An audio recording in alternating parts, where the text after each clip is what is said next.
The evening air in London buzzed with energy as tourists from all corners of the globe gathered near Buckingham Palace. The iconic landmark was bathed in soft golden light, its grandeur captivating everyone who stood before it. Among the crowd was Derek, a middle-aged American tourist with a loud laugh and an even louder personality. He had spent most of his day exploring the city, hopping between famous landmarks like Big Ben and the Tower of London.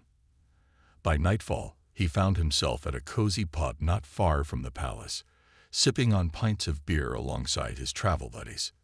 Derek wasn't exactly known for holding back when he drank. With each passing round, his voice grew louder, his jokes wilder, and his confidence soared to new heights. His friends, two college buddies he hadn't seen in years, tried their best to keep him grounded. "Derek, maybe slow down," one of them suggested cautiously. But Derek brushed off the advice with a wave of his hand.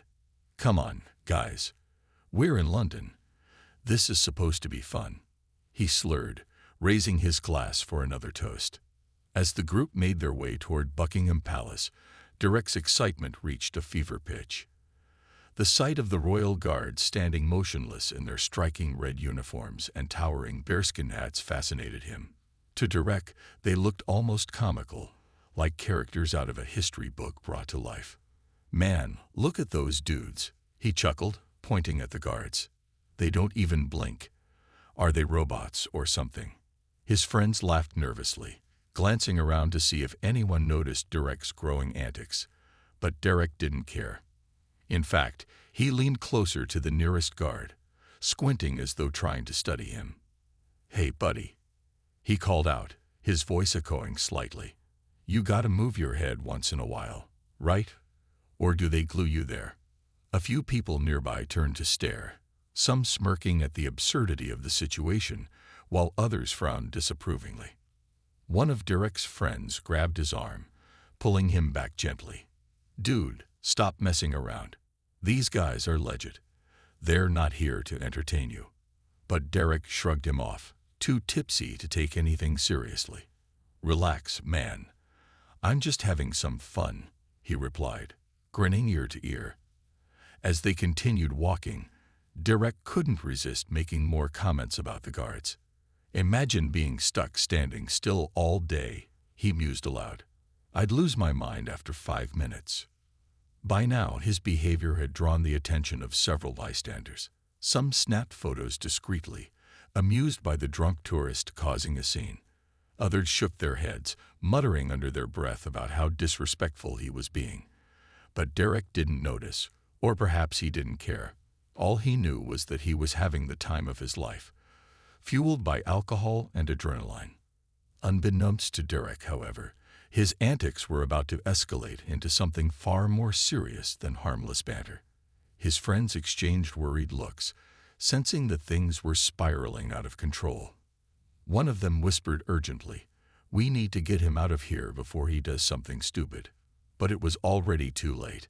Derek's reckless streak was about to collide head-on with centuries of tradition, and nothing could prepare him for what came next. As Derek continued his drunken antics near Buckingham Palace, his friends grew increasingly uneasy. They knew Derek well enough to recognize when he was teetering on the edge of doing something outrageous. But tonight, fueled by beer and the electric atmosphere of London, Derek seemed unstoppable. His loud jokes and exaggerated gestures were drawing more attention than ever, and the crowd around them had begun to swell with curious onlookers. "Dude, seriously, let's just go," one of his friends pleaded, tugging at his sleeve.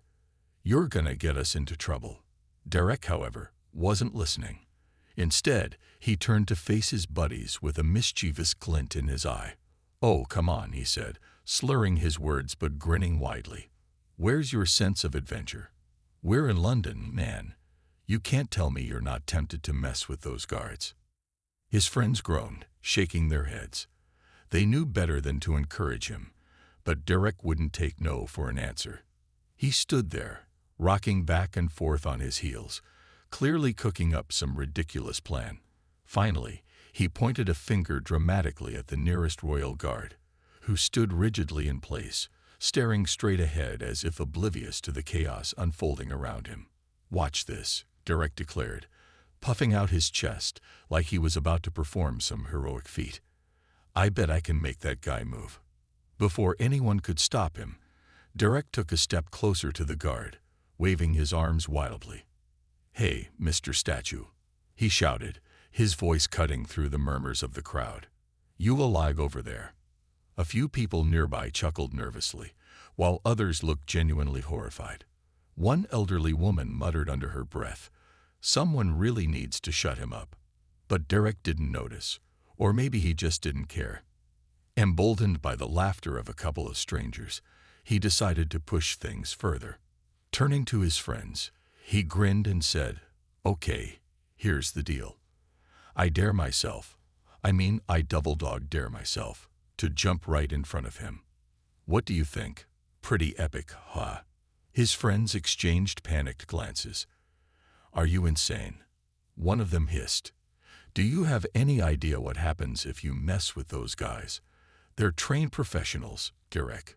This isn't some tourist attraction where you can clown around." But Derek was beyond reason now. The alcohol coursing through his veins had erased any trace of self-awareness or caution.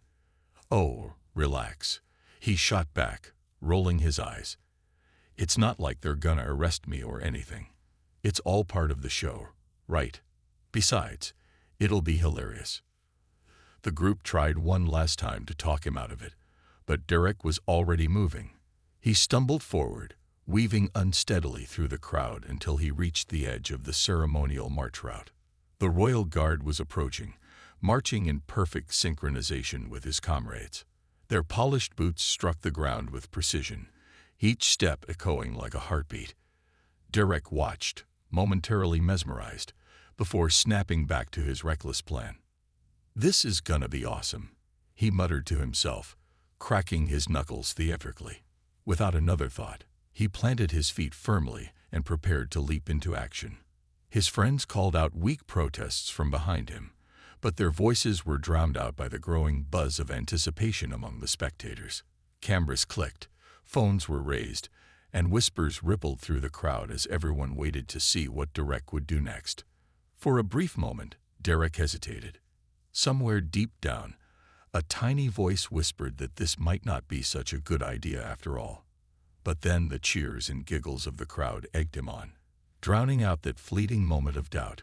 With a final burst of bravado, Derek made up his mind. He was going to do it, no matter the consequences. Little did he know, the real drama was only seconds away. Derek's heart raced as he positioned himself directly in the path of the approaching royal guard. The crowd around him seemed to hold its collective breath, unsure whether to laugh, gasp, or turn away entirely. Derek, however, was oblivious to the tension building in the air. His focus was solely on the towering figure clad in red and black, marching forward with mechanical precision. To Derek, this was his moment. The ultimate prank that would cement him as the life of the trip, the guy who dared to break the stoic facade of a royal guard. As the guard drew closer, Derek planted his feet firmly on the ground, spreading his arms wide like a human roadblock. "Hey there, big guy," he called out, his voice wavering slightly but still loud enough to carry over the murmurs of the crowd. "You see me yet? I'm right here." He wiggled his fingers for added effect, grinning from ear to ear as if expecting the guard to crack a smile or acknowledge him in some way. But the guard didn't flinch, not even a twitch. His expression remained completely unreadable, his eyes fixed straight ahead as though Derek wasn't standing directly in his line of sight. For a split second, Derek faltered. Was this part of the act? Did the guard not notice him? Or worse, was he about to get ignored? That thought stung more than Derek expected. After all, he'd gone through so much effort to make this happen. Surely, the guard had to react somehow. The seconds ticked by agonizingly slowly. Derek glanced back at his friends, who were now frozen in place, their faces pale with dread.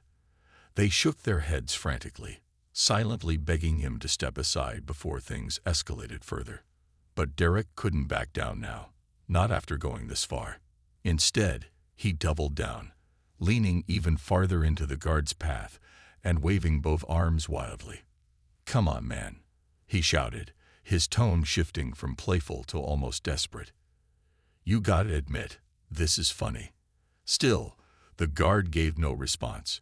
It was as if Derek were invisible, a buzzing fly that could easily be swatted away without a second thought. The lack of acknowledgement only fueled Derek's frustration. He wasn't used to being ignored, especially when he was trying so hard to entertain.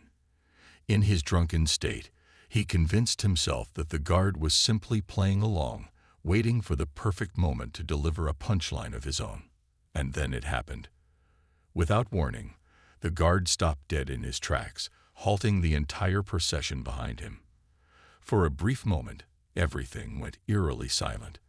Even the chatter of the crowd faded into nothingness as all eyes turned to Derek and the imposing figure looming over him. Derek blinked, startled by the sudden change in dynamics. His grin faltered, replaced by a flicker of uncertainty. Was this it? Had he finally gotten the reaction he wanted? The guard slowly lowered his chin, his piercing gaze locking onto Derek's face. There was no warmth in those eyes, no hint of amusement or camaraderie. Instead, they radiated authority and an unspoken warning that sent chills down Derek's spine. For the first time that evening, Derek felt small, insignificant even. The confidence that had propelled him moments earlier began to crumble under the weight of the guard's unwavering stare. Without saying a word, the guard shifted ever so slightly, adjusting the position of his rifle. The movement was subtle but deliberate, commanding attention without needing explanation. Derek swallowed hard, suddenly aware of just how close he was standing to someone who clearly took his role very seriously. His mind scrambled to process what was happening, but the alcohol clouding his judgment made it difficult to think clearly. For a fleeting moment, Derek considered stepping back, retreating to safety while he still could. But pride and perhaps stubbornness kept him rooted to the spot. He forced a nervous laugh, hoping to diffuse the situation with humor. All right, he muttered, raising his hands defensively. "I get it. You win. No need to." Before he could finish his sentence, the guard moved again, this time with purpose. Derek froze, his laughter dying in his throat as reality set in. This wasn't a game anymore. Whatever came next, it was clear that Derek had crossed a line, and there was no turning back now. Before Derek could even finish his nervous attempt at a joke, the royal guard acted with precision and authority. Without uttering a single word, the guard took a deliberate step forward, closing the gap between them. In one fluid motion, he raised his rifle slightly, gripping it firmly, and delivered a sharp strike with the butt of the weapon. The blow landed squarely on Derek's shoulder, sending a jolt of pain shooting through his body. Derek staggered backward, his arms flailing as he tried to regain his balance, his face twisted in shock and agony, all traces of bravado vanishing instantly. "What the?" he gasped, clutching his shoulder as the impact reverberated through him.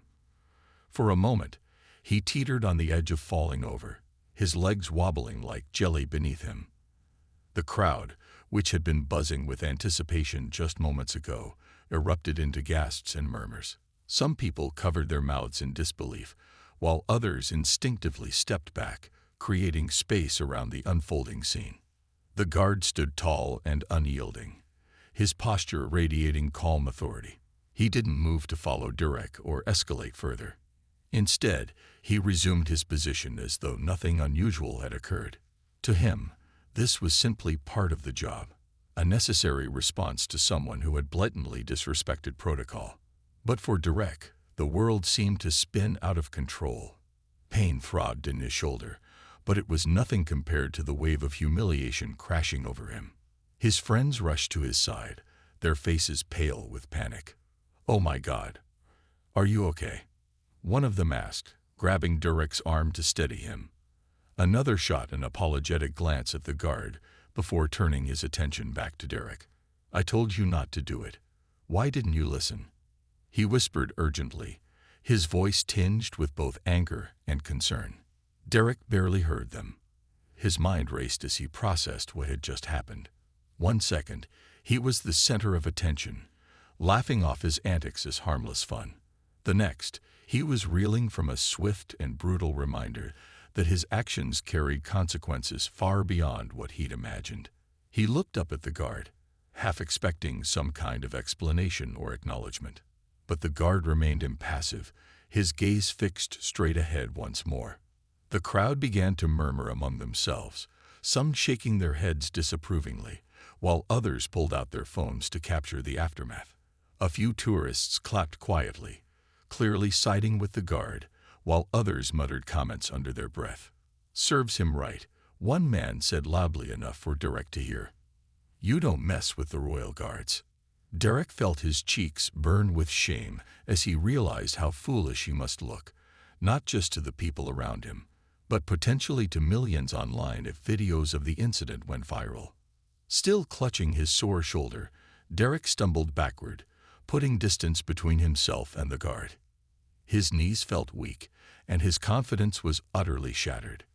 What had started as a lighthearted dare had spiraled into something far more serious, leaving him physically hurt and emotionally humiliated. As much as he wanted to blame the guard for reacting harshly, deep down, he knew the fault lay entirely with him.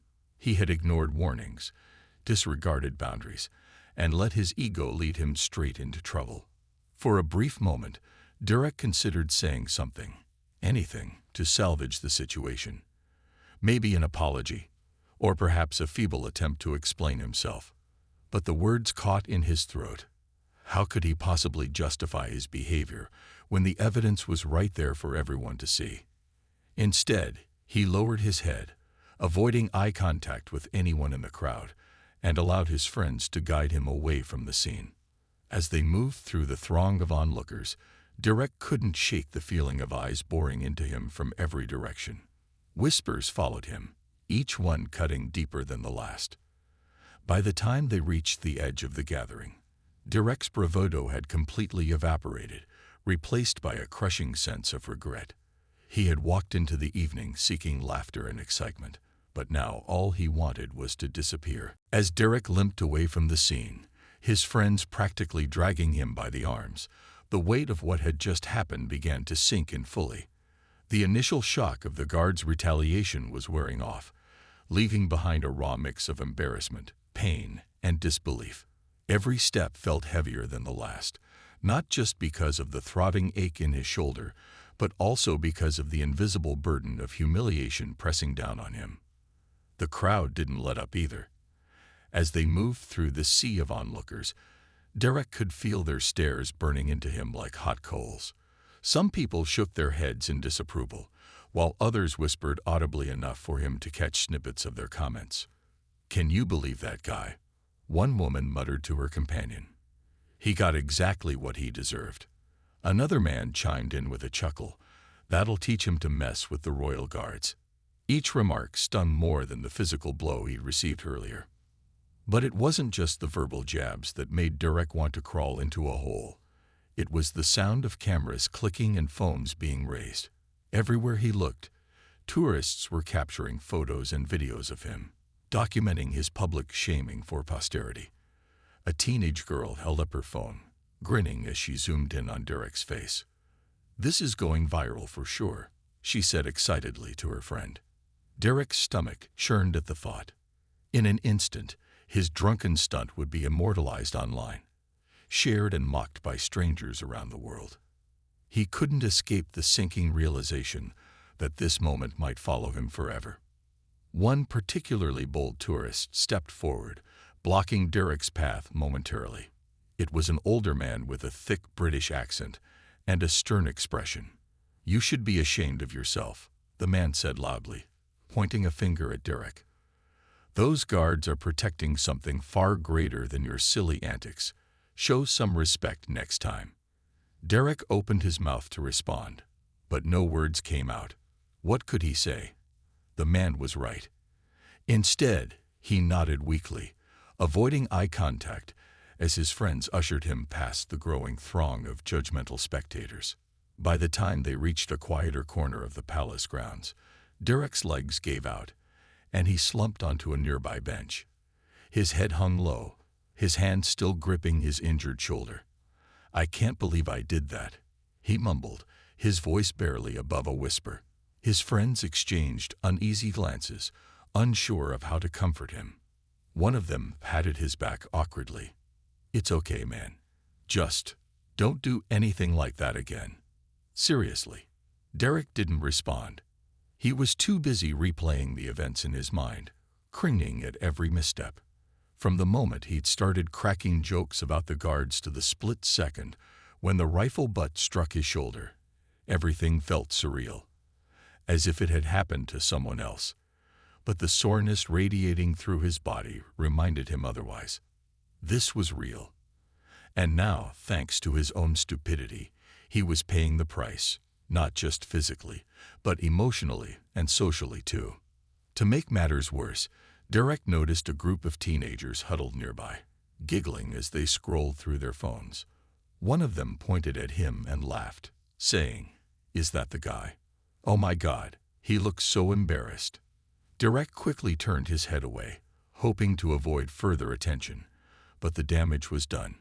Even here, away from the main crowd, he couldn't escape the fallout of his actions. As the reality of the situation settled in, Derek found himself grappling with a whirlwind of emotions. There was anger, at himself for letting things go so far, at the guard for delivering such a harsh response, even though deep down he knew it was justified, and at the crowd for turning his humiliation into entertainment. But beneath the anger was an overwhelming sense of regret. He thought about all the times he'd rolled his eyes at viral videos of people doing stupid things in public, never imagining he'd end up starring in one himself. Now, he understood how those individuals must have felt, exposed, judged, and utterly powerless to change what had happened. For the first time that evening, Derek realized the true cost of his recklessness. It wasn't just about the pain in his shoulder or the laughter of strangers. It was about losing control of his dignity and respect in front of hundreds of people. And as much as he wanted to blame the alcohol or the thrill of the moment, he knew the responsibility lay squarely on his shoulders. Derek's humiliation didn't end with the retreating crowd or the quiet corner where he sat nursing his sore shoulder. Within minutes, security personnel arrived on the scene, their presence commanding and authoritative. Two uniformed officers approached Derek and his friends, their expressions stern as they assessed the situation. One of them crouched slightly to meet Derek's gaze, his tone firm but measured. "Sir, we need you to come with us," he said, gesturing toward a nearby security station. At first, Derek tried to protest. Wait. I didn't mean any harm," he stammered, his voice trembling with a mix of fear and defensiveness. "It was just a joke, okay? I wasn't trying to cause trouble."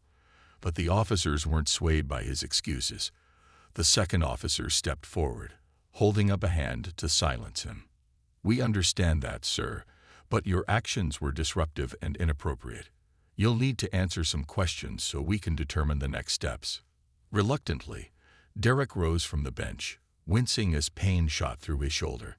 His friends hovered close, unsure whether they should intervene or stay out of it. One of them whispered urgently, "Do you want us to call a lawyer?" Derek shook his head, too overwhelmed to think clearly. All he could focus on was the growing knot in his stomach as the officers escorted him away, leaving his friends behind to anxiously wait for news. Inside the security station, the atmosphere was tense and clinical. Fluorescent lights buzzed overhead, casting harsh shadows across the small room. Derek was seated at a table, flanked by the two officers who wasted no time getting down to business. They began by asking for his identification, then launched into a series of pointed questions. Why had he approached the guard? Did he understand the rules regarding interactions with royal guards? Was he aware of the potential consequences of his actions? Derek struggled to articulate himself, his words slurring slightly as the lingering effects of alcohol made it difficult to think straight. I thought it was harmless," he admitted, his voice cracking under the weight of scrutiny. "I didn't know it was such a big deal. Back home, people would have laughed it off. The officers exchanged skeptical glances but pressed on. "This isn't back home, sir," one of them replied sharply. "You're in London now, and these guards are part of a centuries-old tradition. Interfering with them is not only disrespectful, but also illegal. Do you realize how serious this is?" Derek nodded slowly, his face pale with dread. For the first time, he began to grasp the full scope of his mistake. This wasn't just a harmless prank gone wrong. It was a breach of protocol with real-world repercussions. He thought about the videos circulating online, the judgmental stares of the crowd, and now, the possibility of facing legal action. The weight of it all threatened to crush him. As the questioning continued, the officers outlined the charges he might face: disorderly conduct, public intoxication, and potentially trespassing near restricted areas. Each accusation hit Derek like a punch to the gut. He had always considered himself a law-abiding citizen, someone who followed the rules and avoided trouble. Yet here he was, sitting in a security station, being treated like a criminal, all because he'd let his ego and alcohol cloud his judgment. Desperate to salvage the situation, Derek attempted to explain himself again. "Look, I'm really sorry," he said, his voice trembling. "I didn't mean to disrespect anyone. I was just having fun, and I took it too far. It won't happen again, I promise." The sincerity in his tone seemed to soften the officers slightly, though they remained professional and unyielding. One of them leaned back in his chair, studying Derek carefully. "Apologies are a start, but actions have consequences. You'll need to take responsibility for what you've done." By the time the interview concluded, Derek felt emotionally drained. The officers informed him that while they wouldn't press immediate charges, they would file an official report and issue a warning. If anything like this happened again, the consequences would be far more severe. As Derek left the station, accompanied by his relieved yet shaken friends, he couldn't shake the feeling that he'd narrowly avoided disaster. Walking back to their hotel, Derek kept replaying the officer's words in his mind. Responsibility, consequences, respect. These weren't just abstract concepts anymore. They were lessons he'd learned the hard way. And as much as he wanted to forget the entire ordeal, he knew it was a turning point he couldn't ignore. Back at the hotel, Derek collapsed onto the edge of his bed, his head in his hands. The room was quiet except for the faint hum of the air conditioner, but his mind was anything but calm. Every time he closed his eyes, flashes of the evening replayed in vivid detail. The cold stare of the Royal Guard, the sharp crack of the rifle butt against his shoulder, the jeers of the crowd, and the stern voices of the security officers. It was like a movie on repeat, one he couldn't pause or turn off no matter how hard he tried. His friends hovered nearby, unsure of what to say. They had seen Derek at his worst before, after too many drinks or during moments of unchecked bravado. But this was different. This wasn't just a hangover story they could laugh about later. It was something bigger, darker, and far more humiliating. Finally, one of them broke the silence. "You okay, man?" he asked cautiously, sitting down beside Derek. Derek let out a bitter laugh, shaking his head. "Do I look okay? Seriously, what was I thinking? I mean, who does something that stupid?" He ran a hand through his disheveled hair, his voice heavy with self-loathing. For once, there was no trace of the cocky, carefree guy who had strutted around London earlier that day. In his place was someone quieter, more reflective, and deeply ashamed. As the night wore on, Derek picked up his phone reluctantly, dreading what he might find online. Sure enough, social media was ablaze with posts about him. Videos of his encounter with the guard had already gone viral, accompanied by snarky captions like, "Tourist learns respect the hard way," and "Don't mess with British tradition."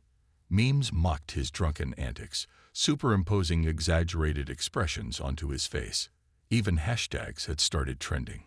Hashtag guard revenge and hashtag tourist takedown were everywhere. Each notification felt like another punch to the gut. Friends and family back home had seen the footage, flooding his inbox with messages ranging from concern to outright criticism. His mom's text cut deepest. "Is this really you, Derek? I raised you better than this." Reading those words made his chest tighten. He wanted to explain himself, to tell her it wasn't who he truly was, but how could he justify something so reckless? The next morning, Derek woke up groggy and sore, both physically and emotionally. As sunlight streamed through the window, he realized he had two choices: wallow in shame or try to make things right. After some deliberation, he decided to write a public apology. Sitting at the small desk in his hotel room, he typed out a heartfelt message addressing the incident. He admitted his mistake, apologized for disrespecting the royal guards and their traditions, and thanked everyone involved, including the guard, for showing restraint despite his provocation. He ended the post with a promise to learn from the experience and be more mindful in the future. To his surprise, the apology resonated with people. Some commenters still mocked him, but others praised his willingness to own up to his actions. One reply stood out: "We've all done dumb stuff when we're drunk, but owning your mistakes takes guts. Hope you mean what you wrote." That single line gave Derek a glimmer of hope. Maybe this didn't have to define him forever. Over the following days, Derek began researching responsible tourism and cultural sensitivity. He read articles about respecting local customs, watched interviews with travelers who emphasized mindfulness, and even reached out to organizations promoting ethical travel practices. Slowly, an idea began to form in his mind. If he could use his embarrassing moment to educate others, perhaps he could turn this negative experience into something positive. By the time he returned home, Derek was determined to share his story. At first, it was uncomfortable, standing in front of community groups or school assemblies, recounting the details of his drunken escapade and the fallout that followed. But as he spoke candidly about the importance of respecting boundaries and traditions, he noticed something remarkable happening. People listened. They laughed at the absurdity of his story, yes, but they also absorbed the underlying message: that ignorance and arrogance can lead to consequences far greater than anticipated. For Derek, this newfound purpose became a lifeline. While he would always carry the memory of that chaotic night in London, he now saw it as a turning point, a wake-up call that forced him to grow up and take responsibility for his actions. And though the internet hadn't forgotten his face or his foolishness, he found solace in knowing he was using his viral infamy for good. Weeks turned into months, and Derek's life slowly began to settle into a new rhythm. The initial wave of online mockery had died down, though the occasional meme or comment still popped up on social media. But instead of cringing at these reminders, Derek found himself chuckling, at least a little. He'd come to terms with the fact that his drunken escapade would always be part of his story. What mattered now wasn't erasing it, but learning how to move forward with grace and purpose. Back home, Derek threw himself into his newfound mission of promoting responsible tourism. He started small, speaking at local community centers and Rotary Club meetings about his experience in London. At first, he was nervous. Standing in front of a room full of people who might judge him for his past mistakes wasn't easy. But as he shared his story, he realized something important. People didn't just want to laugh at his misfortune. They wanted to learn from it. His vulnerability resonated with them, sparking thoughtful discussions about cultural respect and personal accountability. Word of Derek's talks spread quickly, and soon he was invited to larger events. Schools asked him to speak to students preparing for study abroad programs, while travel agencies brought him in to educate their clients about mindful tourism. Each presentation became more polished, yet Derek made sure to keep his tone light and relatable. "Look," he'd say with a self-deprecating grin, "if a guy like me, who once thought jumping in front of a royal guard was a good idea, can figure this out, so can you." His message evolved beyond just avoiding trouble abroad. He emphasized the beauty of immersing oneself in different cultures respectfully and meaningfully. He encouraged audiences to step outside their comfort zones, not by breaking rules or making spectacles of themselves, but by engaging genuinely with the places they visited. It's not about checking off landmarks or snapping selfies, he'd explain. It's about connecting with people, understanding traditions, and leaving a positive impact. To his surprise, Derek discovered a passion he never knew he had.